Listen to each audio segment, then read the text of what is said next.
উত্তরবঙ্গ উন্নয়ন মন্ত্রী নিশীথ প্রামাণিক এই মুহূর্তে সাংবাদিক বৈঠক করছেন উত্তরবঙ্গের সামগ্রিক পরিস্থিতি নিয়ে। পাশাপাশি শুধু জল নয়, জলের সঙ্গে কিন্তু আরও অন্যান্য ম্যাটেরিয়াল যেগুলো থাকে, বালু পাথর থেকে শুরু করে কাদা, সেই মলবা কিন্তু এই খরস্রোতা নদীগুলোর জলের সঙ্গে বয়ে একেবারে নদীর যে নাব্যতা, সেই নাব্যতাকে কিন্তু ধীরে ধীরে নষ্ট করে। এবং পুরো আমরা দেখতে পারি, বা আপনারা যারা উত্তরবঙ্গ ভ্রমণে যান আপনারাও দেখবেন যে এই সমস্ত পাহাড়ি খরস্রোতা নদীগুলো সমস্ত বালু পাথর কাঁকড় দিয়ে কিন্তু ভরে থাকে। এবং লাস্ট 15 বছর ধরে যেভাবে অবৈধ খনন কার্য চলেছে, কোথাও থেকে আমরা দেখেছি যে এক নাগাড়ে বালু পাথর সেখান থেকে ডাম্প করা হয়, আবার কোথাও বা এমন আকারে মলবা জমা হয়ে থাকে যে সামান্য বৃষ্টিতেই রিভারগুলো বন্যার আকার ধারণ করে ফ্লাড হয়ে যায়। আপনারা আজকেও দুধিয়ার যে সেতু ভেঙেছে আপনারা দেখছেন, আপনারা ভালো করে ভিডিওতে লক্ষ্য করলে দেখবেন যে এমন কিছু মানে খুব বেশি পরিমাণ জল যে প্রবাহিত হচ্ছে সেটা কিন্তু নয়, এমন প্রচুর যে জল হয়ে গেছে সেটা কিন্তু নয়, কিন্তু জলের গতিবেগটা এতটা বেশি এবং নদীর নাব্যতা এতটা কম, যে কারণে কিন্তু এই ধরনের ঘটনা বারবার ঘটছে। মাননীয় মুখ্যমন্ত্রী শুভেন্দু অধিকারীর নির্দেশে এবং তার দূরদৃষ্টিতায় আমরা অলরেডি 1 মাস আগেই উত্তরকন্যার, আপনারা জানেন যে সেখানে আমরা সমস্ত ইরিগেশন ডিপার্টমেন্টের যারা অফিসার্স রয়েছে তাদেরকে যেমন ডাকা হয়েছিল, সমস্ত এমএলএ এমপিরা যেমন সেখানে উপস্থিত ছিলেন, এবং পাশাপাশি প্রশাসনের পুলিশ থেকে শুরু করে প্যারামিলিটারি ফোর্সেস থেকে শুরু করে বিএসএফ থেকে শুরু করে আর্মির বিভিন্ন আধিকারিক এবং পাশাপাশি এনডিআরএফ ন্যাশনাল ডিজাস্টার ম্যানেজমেন্টের যারা অফিসার তাদেরকে নিয়ে আমরা কিন্তু প্রি মনসুন বৈঠক করেছি, যাতে গিয়ে বৃষ্টির সময় এই ধরনের বিপর্যয় পাহাড়ে আসবেই আমরা জানতাম। এবং নদীগুলো যেভাবে গত 15 বছরে নাব্যতা হারিয়েছে এবং তাদের যেভাবে রিভার ড্রেজিং যেটা করবার কথা ছিল নিয়মিতভাবে, যেটা করা হয়নি, তো যে কারণে নদীর গতিপথ পরিবর্তন এবং স্বাভাবিকভাবেই নাব্যতা হারানোর কারণে বন্যা প্রবণতার পরিমাণ বেশি বৃদ্ধি পেয়েছে। আমরা যে কারণেই প্রিকশন নেওয়ার জন্য মাননীয় মুখ্যমন্ত্রী শুভেন্দু অধিকারীর নির্দেশে গত 1 মাস আগেই আমাদের কিন্তু বৈঠক আমরা সম্পন্ন করি। এবং শুধুমাত্র দুধিয়া নয়, এই ধরনের বন্যা প্রবণতা উত্তরবঙ্গের যতগুলো নদী রয়েছে, বিশেষ করে ভুটান এবং সিকিম থেকে যে নদীগুলো নেমে এসছে তাদের সবগুলোতেই রয়েছে। এবং আমরা পাশাপাশি আমাদের এনডিআরএফ টিম যেমন কাজ করছে, পুলিশ প্রশাসন যেমন কাজ করছে, এসডিআরএফ যেমন কাজ করছে, ঠিক পাশাপাশি অ্যাওয়ারনেস করবার জন্য এই সমস্ত নদী প্রবণ এলাকার যে সমস্ত গ্রামগুলো রয়েছে তাদেরকে অ্যাওয়ারনেস করবার জন্য কিন্তু আমাদের প্রশাসন বিডিও এসডিও ডিএমএ লেভেল থেকে কিন্তু কাজ চলছে। আজকে যে দুধিয়া ব্রিজের যে ছবি বারবার দেখানো হয়েছে, এটা গত অক্টোবর মাসের যে প্রবল বর্ষা এবং বন্যা হয়েছিল সেটাতেই ক্ষতিগ্রস্ত হয়েছিল।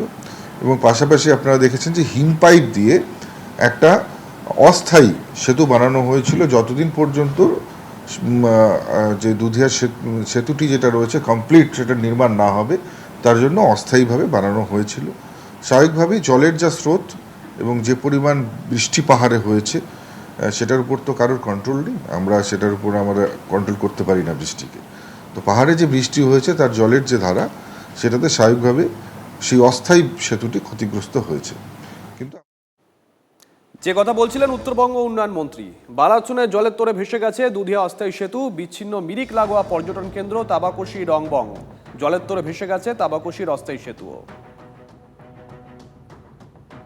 বর্ষার শুরুতেই ফের বিপর্যস্ত পাহাড়। আমি একবার ছবিটা দেখাবো, পিছনের এই ব্রিজটা দুধিয়ার সেই ব্রিজ যেটা গত বছর ক্ষতিগ্রস্ত হয়েছিল, আর এবার বর্ষা শুরু হতেই কিন্তু কার্যত উড়ে গেল এই অস্থায়ী হিউম পাইপ ব্রিজ, যে ব্রিজের উপরে এই মুহূর্তে দাঁড়িয়ে আছি। আমি একবার দেখাই ছবিটা, গতকাল রাত থেকে লাগাতার বৃষ্টি, যার জেরে কিন্তু এই হিউম পাইপের ব্রিজ ক্ষতিগ্রস্ত। ওই ব্রিজটা গতবার খারাপ হওয়ার পর অস্থায়ীভাবে এই ব্রিজকে চালু করা হয়। এই ব্রিজের উপর দিয়ে এইভাবে পাইপ পেতে কিন্তু গাড়িগুলো চলতো। আমি একবার দেখাচ্ছি ছবিটা, জলের তোড়ে কার্যত সমস্তটাই ভেসে গিয়েছে। যেটুকু দাঁড়িয়ে আছে তা শুধুমাত্র ক্ষতচিহ্ন বলা চলে।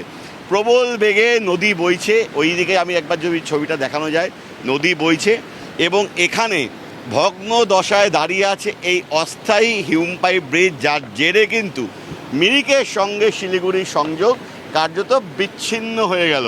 আমি একবার যদি ওই দিকটায় যাই বা এদিকটায় যদি আমার পিছনটা দেখাই, এই যে অস্থায়ী হিউম পাইপে ব্রিজের ধ্বংসাবশেষটা দাঁড়িয়ে আছে, প্রবল বৃষ্টির জেরে কার্যত গোটা এলাকায় জলমগ্ন হয়ে পড়ে। রাশি রাশি জল পাহাড় থেকে যখন আসতে শুরু করে, এই ব্রিজ সেই ভার সামলাতে পারেনি, ফলে ব্রিজের বহু অংশ ক্ষতিগ্রস্ত।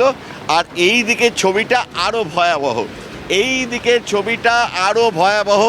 এই যে আমি হাঁটতে হাঁটতে একদম এই জায়গায় এসে পৌঁছলাম, এরপরে আরও একাধিক এই ধরনের হিউম পাইপ পেতে ব্রিজটা কানেক্ট করেছিল ওপারের রাস্তাকে, সেই হিউম পাইপগুলো কিন্তু এই মুহূর্তে আর নেই।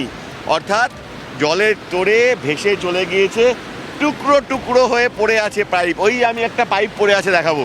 হিউম পাইপের ব্রিজগুলো যে তৈরি করা হয়েছিল, পাইপগুলো ভাঙতে ভাঙতে টুকরো টুকরো হয়ে ছড়িয়ে ছিটিয়ে ওখানে একটা পড়ে আছে। আমি একবার দেখাবো, ওইখানে গিয়ে একটা পড়ে আছে, ওইখানে গিয়ে একটা পড়ে আছে। প্রবল জলস্রোত যখন ধাক্কা মেরেছে, এই ব্রিজ সেই ভার সামাল দিতে পারেনি, যে কারণেই কিন্তু এই ব্রিজ কার্যত তলিয়ে গিয়েছে, ভেসে গিয়েছে, যে কারণেই যান চলাচল সকাল থেকে বন্ধ হয়ে গিয়েছে। ভয়াবহ ধ্বংসের ছবি আবার এই দুধিয়াতে। গত বছরের বিপর্যয়ের রেশ কাটতে না কাটতেই নতুন করে আবার বিপর্যয়ের মুখে পাহাড়। যে সমস্ত পর্যটকরা পাহাড়ে এই মুহূর্তে আটকে আছেন, তাদের দ্রুত নকশালবাড়ি হয়ে এবং ঘুরপথের দার্জিলিং হয়ে নামিয়ে আনানোর কাজ করা হচ্ছে। পাশাপাশি ঠিক ও প্রান্তে যে সমস্ত মানুষজন থাকেন, তাদেরকে সহযোগিতা করার জন্য নানা টিম ইতিমধ্যে এলাকায় পৌঁছেছে। এর পাশাপাশি গোটা এলাকা ঘুরে দেখছেন প্রশাসনের কর্তারা। সাংসদ রাজু বেশ, বিমল গুরুং এবং জেলা শাসক ইতিমধ্যেই এলাকায় এসে পৌঁছেছেন। এই ব্রিজের কাজ আগামীকাল থেকে শুরু হতে পারে, তবে এক্ষেত্রেও একটা অশনি সংকেত রয়েছে, কারণ আবহাওয়া দপ্তর বলছে আরও এক সপ্তাহ উত্তরবঙ্গে লাল সংকেত রয়েছে, হলুদ সংকেত রয়েছে, কমলা সংকেত রয়েছে বিভিন্ন এলাকায়, অর্থাৎ প্রবল বৃষ্টি হবে। সেই জায়গায় দাঁড়িয়ে এই জলের স্রোত না কমলে কিন্তু এই নদীর বুকে কাজ করা অসম্ভব। পাহাড়ে বৃষ্টি হলেই জলের স্তর বাড়তে শুরু করবে, হু হু করে জল নামতে শুরু করবে। সেক্ষেত্রে এই ব্রিজকে রিপেয়ারিং করতে গিয়ে নানা বিপদের মধ্যে পড়তে হবে কর্মীদের। ফলে সেই জায়গায় দাঁড়িয়ে এখন অপেক্ষা করা হচ্ছে পাহাড়ে আবহাওয়া কিছুটা উন্নত হলে এবং জলের স্রোত কমলে দ্রুত যাতে অস্থায়ীভাবে এই ব্রিজকে চালু করা যায়, সেক্ষেত্রেও আরও বেশ কয়েকটা দিন সময় লাগবে। এর পাশাপাশি ওই যে অস্থায়ী ব্রিজ যেটা ছিল, যেটা গতবার ক্ষতিগ্রস্ত হয়েছিল, সেই ব্রিজকেও মেরামতি করার কাজটা চলছিলই, সেই কাজকেও আরও যুদ্ধকালীন তৎপরতায় দ্রুত করার জন্য নির্দেশ দেওয়া হচ্ছে। কারণ ওই ব্রিজ চালু হয়ে গেলে এই সমস্যা মিটতে পারে। কারণ নতুন করে বৃষ্টি হলে এই ধরনের ব্রিজ যে এলাকায় টিকছে না, তা কিন্তু এখন দিনের আলোর মতো পরিষ্কার।